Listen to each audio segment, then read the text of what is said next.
दाखवलेला आहे. या अभंगाला द्रुपदच ज्यांना द्रुपदाची खानदानी पाठ करणारे आहेत त्यांना माहिती आहे कोणतं द्रुपद आहे. काही अभंगाला द्रुपद, या अभंगाला द्रुपद असतो. काही अभंगाचं द्रुपद पहिलंच चरण आहे. काय वाढवाता नसतो वाढी पहिलंच चरण आहे. श्रीगुरु सारख्याचं पहिलंच चरण आहे. मारतं नाही काय मोठ्याचा एक हो एक सोनाची माळ द्या का रोग आलता त्याला काय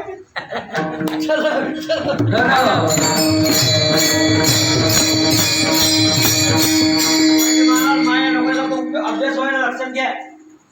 हे नाव कोण टाकत म्हणजे माहिती आहे काय. एक वारकरी म्हटल्याबरोबर सोनाची माळ द्या का रोग आलता काय ते लेखकाची चूक नाही. ते त्या बदमाशाने त्याच्या माहिती दिल्या तसं त्याचं जीवलं. लक्षात घ्या. दासगुरु महाराजची चूक नाही. हो गोमाजी महाराजचा सध्या विहिरीला पाणी गोमाजी महाराज बोलवा साथीला लावलं. हो पण मोरगा तुमच्या तोंडात मोरगाच्या पुढे काय ते साथी नाही येत. काय ते सटकट भाकरी येते. दोन्ही चरित्रात नाव भाकरी केलं आहे आणि चुकीचं आहे. गोमाजी महाराजांनी गजाननाच्या चरित्राचे नाव आहे ते मोरगा साथीच्या विहिरीला पाणी लावलेलं आहे. ते मोरगा भाकरी गेला.